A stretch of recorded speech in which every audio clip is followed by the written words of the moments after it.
warahmatullahi wabarakatuh. Halo semuanya, selamat pagi. Selamat datang di podcast Mata Kuliah Statistika Lanjut. Pada episode kali ini, kita akan membahas tema membangun generasi melek data, tantangan pendidikan di era sains data.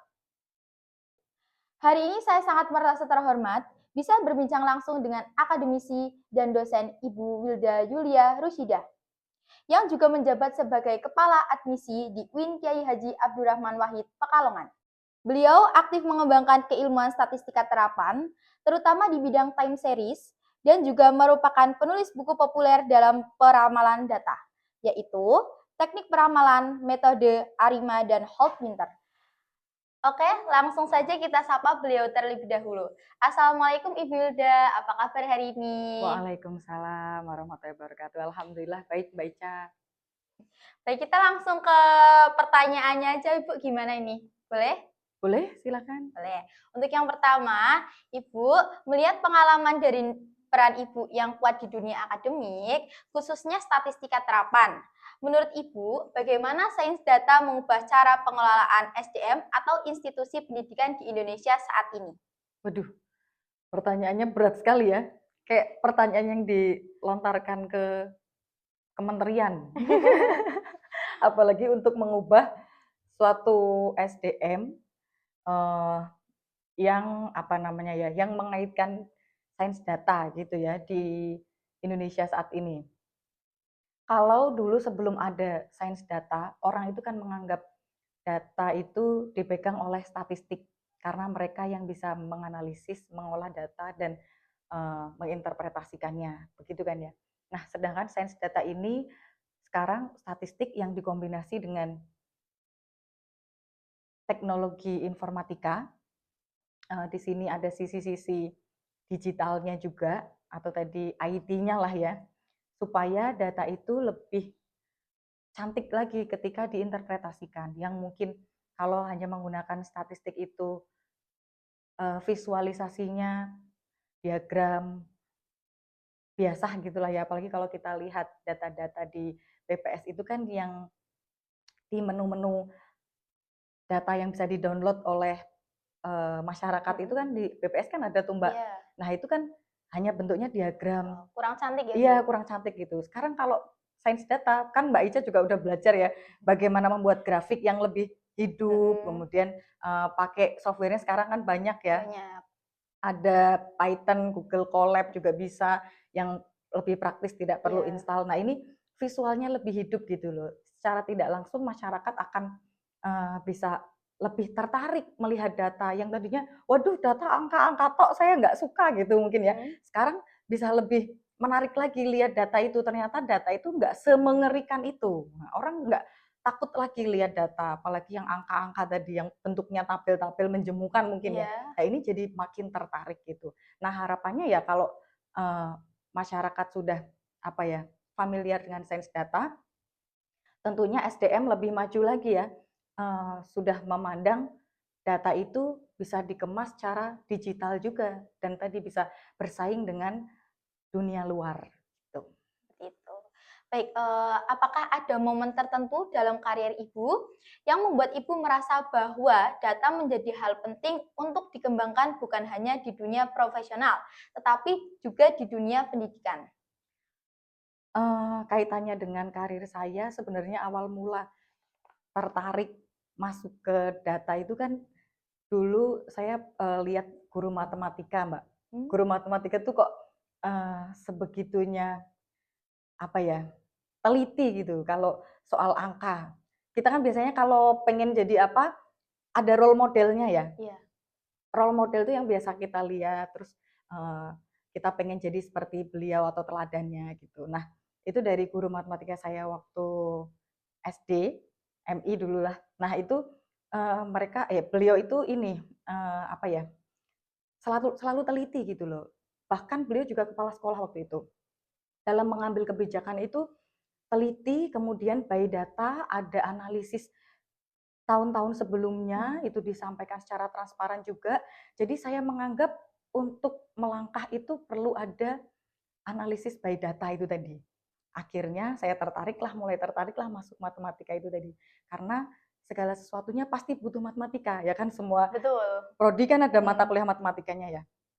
Akhirnya kita terbiasa melakukan perhitungan supaya tepat, kemudian untuk melangkah ke depan itu juga jelas, ada data-data pendukung sebelumnya gitu. Jadi lebih jelas juga arahnya gitu. Baik, berdasarkan pengalaman Ibu mengajar di Prodi Sains Data, apakah menurut Ibu kesiapan literasi data mahasiswa dulu dan sekarang berbeda signifikan? Jika iya, di aspek mana yang paling terasa perubahannya? Literasi datanya ya, Iya. atau literasi digitalnya mahasiswa. Kalau dulu kan belum ada ya, ini kan angkatan pertama ya, kalian itu kan Iya. angkatan pertama. Tapi kalau dibandingkan dengan mahasiswa yang sudah ada di UIN Gus Dur ini sebelum kalian, berarti prodi-prodi lain, tentunya kalian lebih memiliki basic yang apa ya, lebih unggul lah di bidang data. Apalagi kita tahu backgroundnya anak-anak sains data ini kan ada yang SMK jurusan RPL, betul. Kemudian apa ya?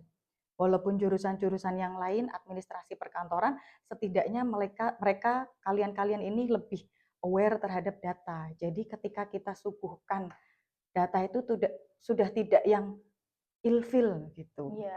Nah, paling nggak beda itu dulu Mbak, karena belum tentu semua prodi itu suka dengan data. Makanya nanti kalau Mbak-mbak ini keliling ya fakultas-fakultas lain, ada fakultas yang sama sekali tidak pernah penelitian kuantitatif.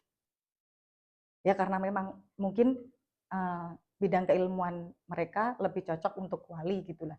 Tapi sama sekali tidak ada mata kuliah statistik. Nah nanti biar penasaran keliling dulu, biar bisa nanti keliling. Karena memang tidak semua orang itu suka data tadi.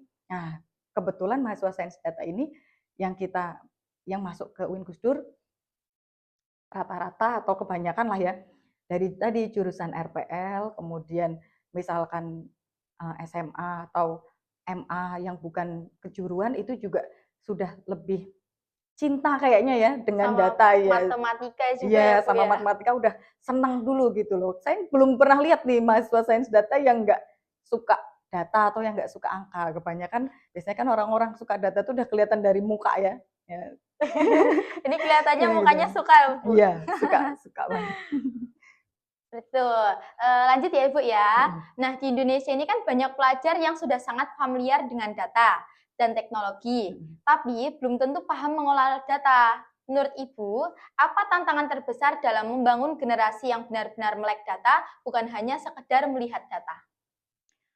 Kalau untuk orang-orang yang pengolahan data supaya benar dan dapat diterapkan, itu tidak harus semua orang bisa. Karena kan kita memang sudah punya ahlinya masing-masing, Mbak. Betul. Ada memang keilmuannya menginterpretasikan, ada memang keilmuannya dia mengambil kebijakan. Kayak pemimpin-pemimpin negara kan nggak mungkin mengolah data sendiri. Mereka sudah punya staf ahli di bidangnya masing-masing. Mereka tinggal mengambil kebijakan aja. Nah, tadi kalau pertanyaannya bagaimana supaya pengolahan data ini dapat dikendalikan dengan baik Ya. atau tidak semena-mena gitulah ya. Nah, ini perlu ada pembelajaran seperti kalian kan ini di Prodi Sains Data ada olah data ya, dan itu setiap semester pasti ada ya Mbak ya? Pasti ada. Ya, pasti ada. Jadi kalian dibekali ilmu-ilmu olah data yang beragam supaya tidak kaget ketika ketemu data yang bentuknya dummy seperti apa harus mengolahnya. Ketika ketemu data yang mungkin tadinya string kemudian dikonversi dulu ke angka, ini bagaimana mengolahnya. Ketika ketemu data yang banyak atau mungkin ada data yang missing, ini bagaimana cara cleaningnya. Nah ini perlu ada pembelajaran, perlu ada pelatihan supaya mereka dalam mengolah itu baik dan benar. Gitu. Nah, menurut Ibu, kurikulum pendidikan kita saat ini sudah cukup menyiapkan kemampuan data literasi sejak sekolah menengah atau masih ada gap yang besar? Kalau sejak sekolah menengah tergantung ya Mbak ya, tergantung Ya, Bu, jurusannya. Seperti kalian tadi yang saya sampaikan kan, kalau memang pengen masuk ke sains data, pastinya saat SMA dia sudah ada motivasi dulu Betul. melek data itu tadi. Tapi kalau dari MA ada nggak kira-kira yang mungkin suka data? Ada Kita juga kan ada, nggak nggak menutup menentu. kemungkinan kan orang-orang madrasah atau mungkin SMK jurusan apa ya yang jauh dari data apa? Tata boga. Tata boga, Iya. otomotif gitu ya Mbak ya. Tapi kan kita juga ada. Tapi poin pentingnya tadi bukan background saat sekolah menengahnya, tetapi passionnya atau mungkin motivasi dalam diri mahasiswanya itu tadi, calon mahasiswanya. Apakah dia tertarik atau tidak kepada data? Baik. Nah, kalau bicara mahasiswa sains data nih Bu, Mm-mm. menurut Ibu, skill apa yang paling wajib dimiliki agar mereka bisa berkontribusi pada peningkatan kualitas pendidikan berbasis data di masa depan? Skill pertama, mestinya ini juga ada waktu ujian masuk nih ya, harusnya ya. Karena supaya nanti dosen itu ketika mengajari tidak begitu terbata-bata lagi. Nggak usah dari Iya, nol nggak lagi dari ya Bu nol lagi, ya. betul. Minimal itu bisa mengoperasikan Excel, jelas itu. Formula-formula di Excel itu sudah apa ya, di luar kepala lah. Kalau ketika menjumlah atau merata-rata aja itu masih bingung, itu mungkin lebih cocok di prodi yang lain gitu. Kalau di sains data, saya rasa semua sudah ahli karena tadi dengan passion mereka setiap ketika sekolah menengah, mereka sudah tertarik dulu ke data. Jadi minimal Excel itu sudah lihai. Apalagi sudah bisa memunculkan grafik, tabel, membuat tabel, dan ini dari Excel itu tadilah. Kalau mungkin ada yang sudah bisa mengoperasikan apa ya, C++, mungkin kan kalau SMK-nya kejuruannya RPL kan sudah belajar sedikit-sedikit ya. Itu berarti bonus. Karena software-software di luar basic tadi akan diajarkan di sains data. Jadi teman-teman nggak usah khawatir. Nah, kan sudah belajar ya di semester 1, sekarang semester 3. Nah, sudah banyak sekali software yang kalian dapatkan kan ya. Apa aja Mbak? Kita itu udah pernah belajar C++, Mm-mm. Python, Mm-mm. terus ada MATLAB, Mm-mm. terus ada apa lagi ya? Mungkin itu aja. Itu dulu ya. Itu Nanti lanjut di semester 4, 5, 6. Jadi nanti tidak usah khawatir lah, minimal tadi sudah familiar dengan Excel itu tadi. Nah, untuk saat ini teknologi AI itu berkembang sangat cepat, termasuk untuk pendidikan data driven. Konsep seperti machine learning dan natural language processing mulai banyak diterapkan. Dalam konteks pendidikan, menurut Ibu, peluang terbesarnya ada di mana? Peluang terbesarnya adalah ketika data-data pendidikan tadi atau mungkin ketika melakukan riset terkait data pendidikan itu menggunakan metode-metode yang tadi disebutkan Mbak Ica. NLP, Ya, NLP, kemudian machine learning. Kenapa? Karena mereka kan sudah lebih apa ya, modern ya dibanding tradisional model. Contohnya aja kalau di forecast ketika melibatkan machine learning berarti dia nanti ada reasoningnya. Kenapa data yang diramalkan pada periode mendatang itu kok angkanya bisa muncul seperti itu? Kalau tradisional model, kemarin kan kita sudah belajar ya, tradisional model kan hanya angka saja yang muncul. Tapi ketika sudah melibatkan AI tadi atau machine learning itu salah satunya, itu sudah bisa muncul alasannya atau reasoningnya kenapa datanya kok bisa segitu gitu. Jadi kan makin hidup ya warnanya ya, prediksinya monoton ya Bu iya ya. betul, dan prediksinya itu makin apa ya, ngakar gitu loh, makin kuat Kuat. kenapa datanya seperti itu. Jadi menurut saya ketika tadi riset-riset apalagi terkait pendidikan untuk memperkirakan pendidikan di masa mendatang, itu lebih baik juga melibatkan tadi keikutsertaan machine learning, NPL, data driven, dan lain sebagainya, supaya kita tahu data yang ada saat ini itu yang bagaimana, yang modern data driven. Kita kan juga mengambil data-data yang terbaru ya, itu kan bisa diatur dari 2020 sampai 2025 misalkan. Jadi sudah pasti data-data yang lampau sudah tidak ikut. Nah gitu, jadi lebih tepat lah kalau menggunakan ini. Oke, baik. Nah, untuk mahasiswa yang ingin meneliti di bidang pendidikan berbasis data, apakah tools seperti Google Colab atau dashboard bisnis terus sebaiknya dikenalkan sejak awal? Jika iya, tools mana yang Ibu sarankan? Kalau Google Colab ini kan banyak sekali tool-nya ya Mbak ya. Iya.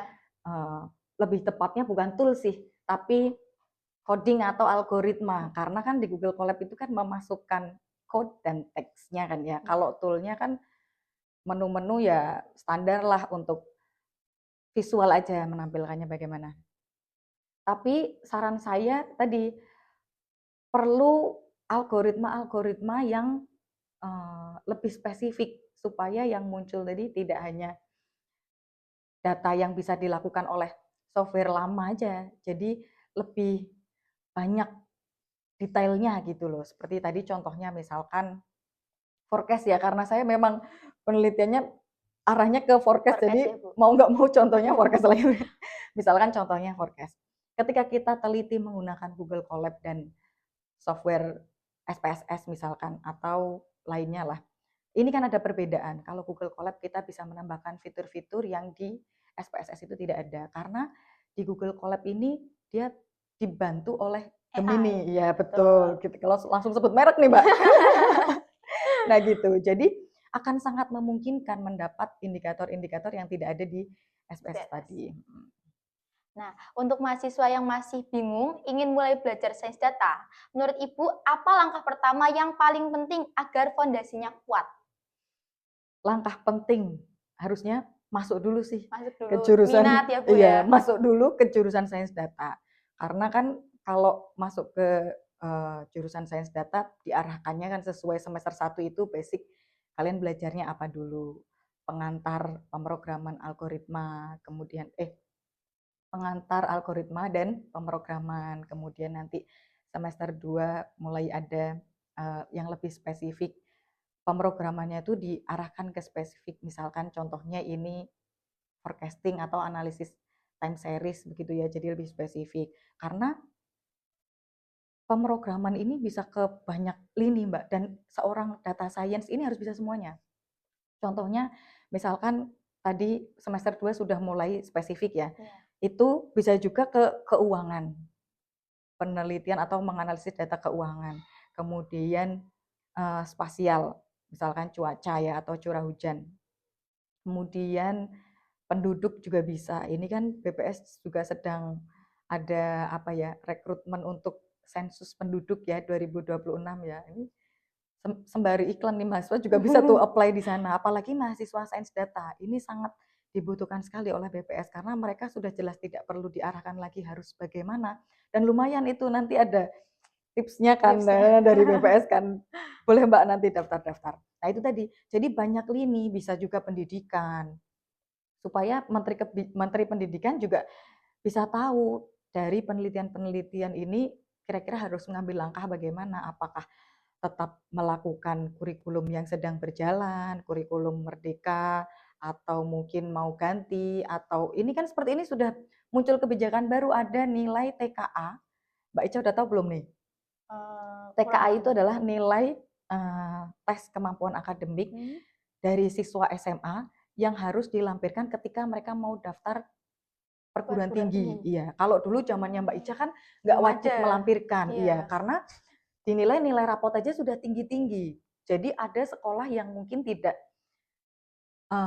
tidak terima atau ini nggak fair nih, karena sekolah ada yang murah hati, murah nilai, ada juga yang enggak karena mereka mungkin lebih mengedepankan kualitas gitu. Nah, ini nggak fair apalagi untuk apply ke luar negeri. Dirasa pendidikan di Indonesia ini sangat murah nilai gitu. Akhirnya muncullah tadi kebijakan itu. Nilai tes kemampuan akademik yang wajib dilampirkan ketika mereka mau masuknya pakai jalur rapot. Nah, ini menurut saya sih cepat sekali diterapkan ya. Dan itu menurut riset orang-orang yang tentang pendidikan tadi. Jadi manajemen pendidikan lebih tepatnya ya, mereka melihat mengevaluasi pendidikan yang ada di Indonesia ini seperti apa, harus disembuhkan bagaimana gitu. Nah, yang terakhir ini Bu, kalau Ibu boleh menyampaikan satu pesan untuk generasi pelajar Indonesia tentang data dan masa depan mereka, kira-kira apa pesan itu nih Bu? Pesan tentang data apa ya? Mungkin teman-teman, sobat apa nih namanya nih? Sobat sains data. Oh, sobat sains data, sobat sains data. Mungkin kita perlu bijak ya dalam menyampaikan suatu hal. Jadi semuanya itu by data, karena kalau tidak dengan data maka itu akan terjadi berita hoax gitu kan ya. Betul. Nah, data apapun lah itu, boleh berupa data kuantitatif maupun kualitatif ataupun apa ya, sumber sumber informasi itu kan juga namanya data juga ya. Segala Betul. sumber informasi itu namanya data. Nah, ini teman-teman lebih bijak lah, apalagi dalam bermedia sosial ya, karena kan media sosial itu yang nonton Banyak. banyak orang, generasi apa aja ya sudah bisa bermedia sosial. Nah, ini lebih bijak dan menggunakan data. Sekiranya belum ada datanya, tidak perlu disampaikan. Itu aja sih, supaya aman, tenang, dan damai. Nah, gimana nih teman-teman? Sangat terinspirasi ya dari cerita beliau. Terima kasih, Bu. Sama-sama, Mbak Ica. Wah, pengalaman yang sudah Ibu ceritakan itu sangat menginspirasi bagi saya dan tentunya juga bagi teman-teman semuanya. Terima kasih untuk Ibu Wilda atas wawasan dan ilmunya pada hari ini. Saya dan teman-teman jadi belajar bahwa data bukan hanya soal angka, tetapi juga alat memahami pola manusia dan masa depan pendidikan di Indonesia. Terima kasih juga untuk teman-teman yang telah mendengarkan podcast kita pada saat ini. Semoga bermanfaat, tetap semangat belajar data, dan sampai jumpa di episode berikutnya. Wassalamualaikum warahmatullahi wabarakatuh.